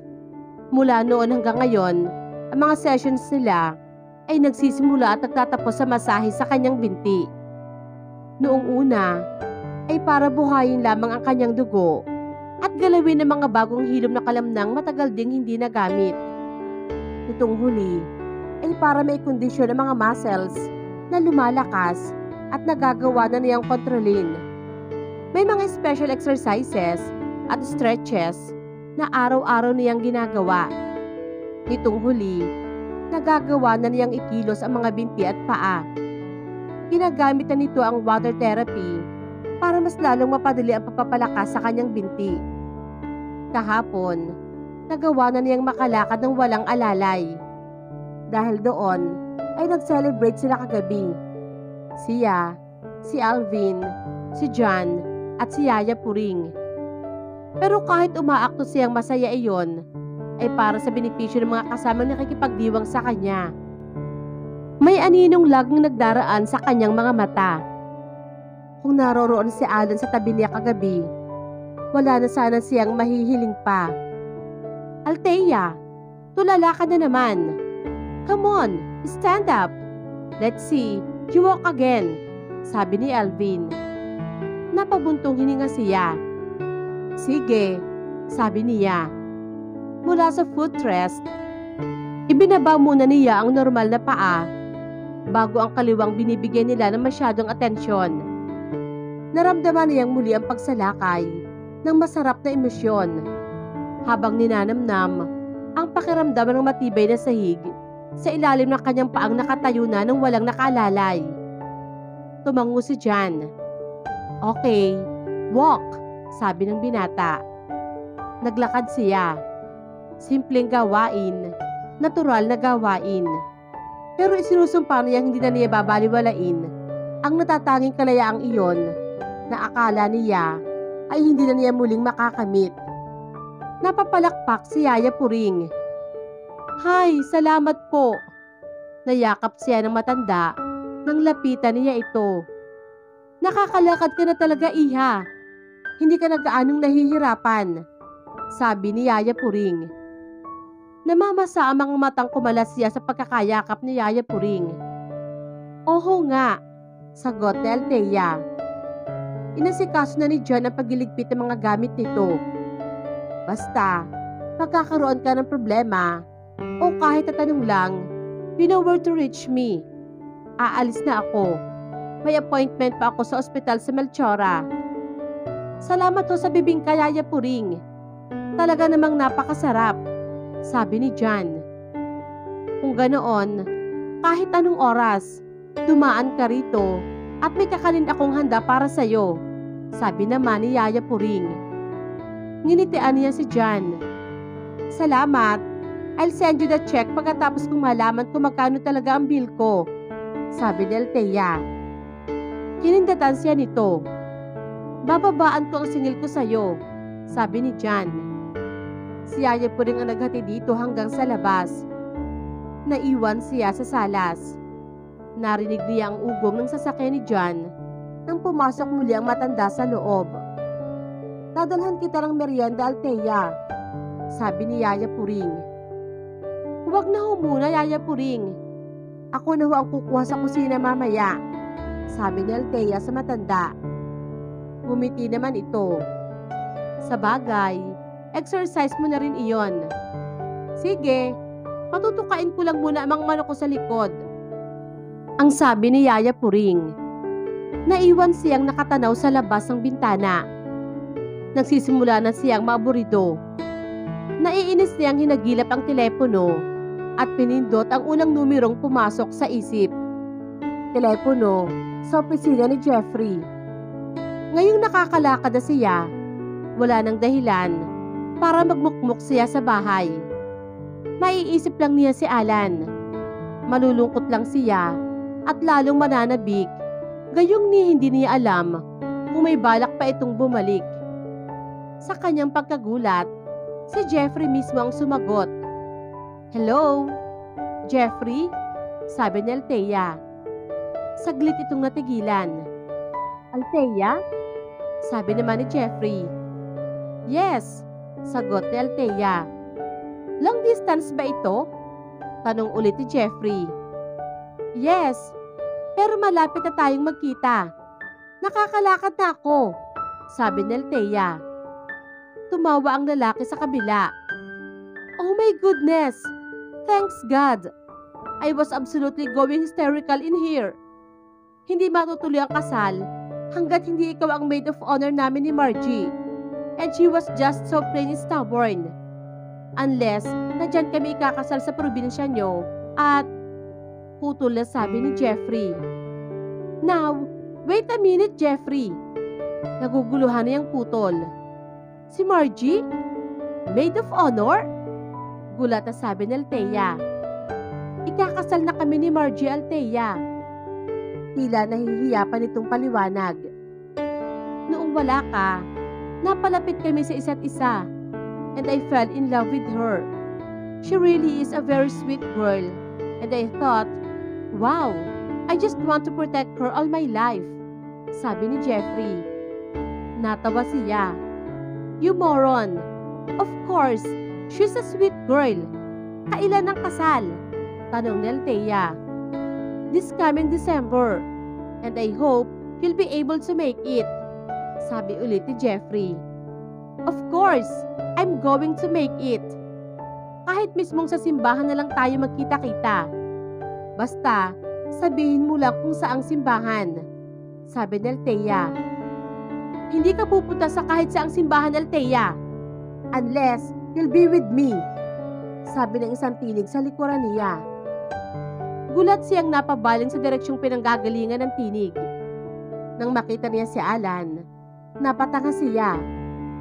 Kahit noong lumapit na ito, para kunin ang odotibo ng telepono sa kamay niya at ibaba iyon. Hindi niya nabawi ang pagkabigla. Madilim ang mukha nito sa pagkakatitig sa kanya. What? Wala kang masabi? Nakausap ko na si Alvin at sinabi na niya ang totoo, na hindi kayo magnobyo. Hinagilap nito ang mga braso niya at niyugyog. Bakit hindi mo sinabi? Bakit matagal mo akong pinaniwala na kayo ni Alvin? Gayong si Jeffrey ang totoong kalaguyo mo. Parang galit na sabi ni Alan. Si Jeffrey? Gulat na sabi ni Althea. Si Jeffrey? Yes. Or are you going to deny na siya ang kausap mo sa telepono? Habang pinaplano ninyo ang inyong kasal? Sabi ulit ni Alan. Nabulol siya. Pero, sabi ni Althea, wala kang masabi para ibahin ang paang isip ko. Mabilis siya nitong binuhat mula sa inuupo ang wheelchair. Isasama kita at hindi ka magpapakasal kahit kanino, sabi ni Alan. Nadala na siya nito sa veranda nang umalpas ang unang tawa niya. Natigil ito sa paghakbang. What? Bakit ka natatawa? Tanong ni Alan. Yumuyugyug ang mga balikat niya sa pagpipigil ng matawa, pero nang iangat niya ang mukha at makita ang naguguluhang ekspresyon ng binata, lalo siyang bumunghalit ng tawa. What, Althea? Stop! Utos nito. I can't. Utas pa ring tawa ng dalaga. Ay, ano bang nangyayari rito? Boses ni Yaya Puring sa may pinto. Alan! Aba, ay bakit buhat mo si Althea? Namumula na si Alan. Yaya Puring, huwag ko kayong makikialam dito. Itatana niya ako, Yaya Puring, nasabi niya nang makalma ang sarili. Pagkatapos ay tumingin siya sa lalaki. Ang hindi niya alam, kahit ibaba niya ako, hindi ako tatakbo. Sasama pa rin ako sa kanya, sabi ni Althea na natatawa pa rin. Natigilan ang binata at hindi makapaniwalang tumingin sa kanya. Napabuntong hininga si Althea. Nagkausap na nga kayo ni Alvin, pero obviously, may hindi pa rin siya sinabi sa'yo. Nakakalakad na ako, Alan. Is that true? Hindi makapaniwalang sabi ng binata. Tumango siya. Yes. So, you did not have to carry me. At kung binabalak mo ulit tumakbo, lumayas, gaya ng ginawa mo 6 years ago, at itong 9 months ago lang, sisiguraduhin ko sa yung hahabulin kita. Saan ka man magpunta. There is no way na matatakasan mo na naman ako, Alan, sabi ni Althea.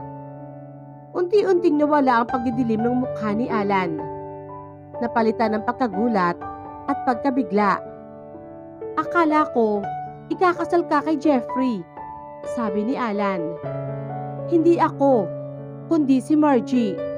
Maid of honor lang ako. Kung kinakausap mo muna kasi ako, bago ka mag-as ng caveman, bahagya siyang namula sa mainit itong titig. Pero kung sakali, wala naman akong reklamo. Kung ipipikit lang ni Yaya Puring ang kanyang mga mata, putol ni Althea sa kanyang sasabihin. Mabilis na nag-react ang natulalang matanda nang marinig ang sariling pangalan. Ay, papasok na ako sa loob. Magluluto ako ng tanghalian, biglang sabi ni Yaya Puring. At mabilis itong nilamon ng pintuan. Naghahamong tumikwas ang kilay ng dalaga. Ano? Tanong nito. Nangingiti na si Alan. For the record, wala akong intensyong tumakas o lumayas. Kung gagawin ko man iyon, kasama na kita. Pagkatapos, ay masuyo siya nitong hinalikan sa mga labi. Pagkuwan, ay ibinaba siya nito para makatindig sa sahig. Let me see if you really walk, sabi ni Alan. Nang umurong ito, bumitiw siya at naglakad pasunod dito. Lumuwang ang ngiti nito at nang makalapit siyang muli, niyakap siya nito ng mahigpit. Humihinga ito ng malalim. Pagkatapos ay humalakhak. Althea, I love you, sabi ni Alan. And I love you too, sagot naman ni Althea. Nagsayang tayo ng maraming oras, sabi ni Alan. Maraming mga taon, pagtatama niya. I fell in love with you the first time you kissed me, Alan, sabi ulit ni Althea. Naguguluhang hinagilap ng mga mata nito ang mukha niya. Pero, nito lang iyon gulat na sabi naman ni Alan. 6 years ago, Alan. 6 years ago sa Maylawa, sabi ni Althea. Natulala ito. Sinabi sa'yo ni Alvin? Tanong ng binata. Eventually, nabisto kita noon sa kondo. Noong hinalikan mo ako sa kwarto ko. Akala mo ba, hindi ko makikilala ang halik mo? When I've never forgotten it ever since. Nagkamali man ako ng sinagot kinabukasan. Ikaw pa rin ang mahal ko. Ang totoong iniibig ko. Ikaw lang ang iniibig ko, Alan. Seryosong sabi ni Althea. Madamdaming nayakap naman siya ng binata. I've been such a fool. Pero hindi ko na iyon uulitin kahit kailan.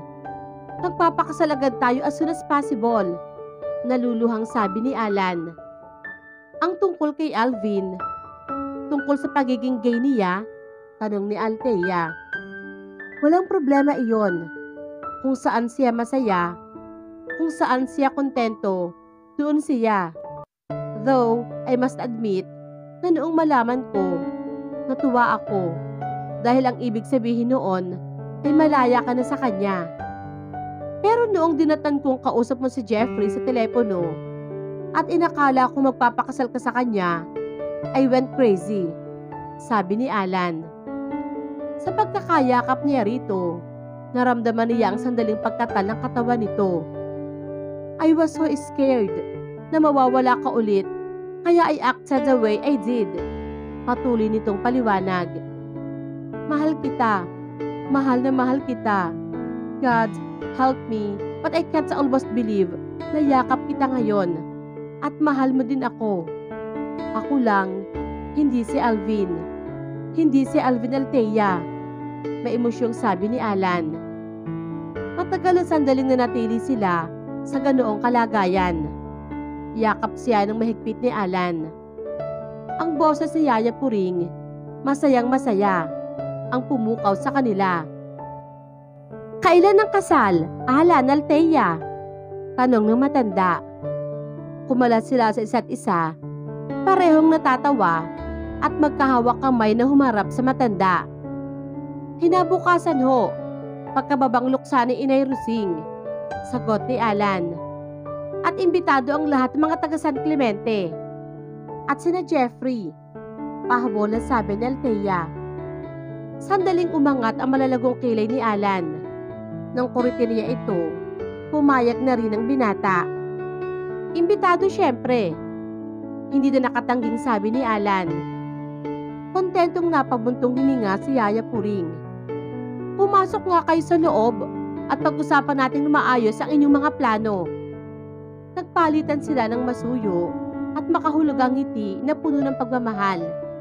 Bago magkaakbay na sumunod sa excited na matandang nagpauna ng pumasok sa loob ng bahay. Pagkaraan ng 2 buwan, matapos ang babang luksa ni Nana Rusing, ay nagpakasal na sina Alan at Althea. Isa itong simple at masayang kasalan na dinaluhan ng mga malalapit nilang mga kaibigan. Nagpasya si Alan na tulungan si Alvin sa pamamahala ng kanilang plantasyon na iniwan sa kanila ng kanilang mga magulang. Naging napakasaya nilang magkapatid dahil sa wakas ay magkasama na silang dalawa, kapiling ang mga mahal nila sa buhay. Si Althea para kay Alan at si John para kay Alvin.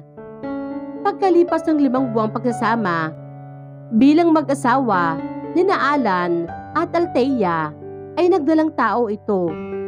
Lalong naging masaya at maligaya ang mag-asawa dahil sa wakas ay magiging isa na silang pamilya.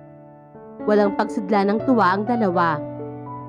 Tunay ngang makapangyarihan ng pag-ibig at pinatunayan lang ito sa kwento ng buhay ni Alan at Alvin na sa kabila ng magkaiba nilang katauhan ay nasumpungan pa rin nila ang tunay na halaga ng pag-ibig sa piling ni Althea at John. Dito na po nagtatapos ang kwento ni Alan at ni Althea na pinamagatang Mistaken Identity. Samahan niyo po ulit ako sa panibagong kwento ng pag-ibig na ibabahagi ko sa inyo. Maraming salamat po.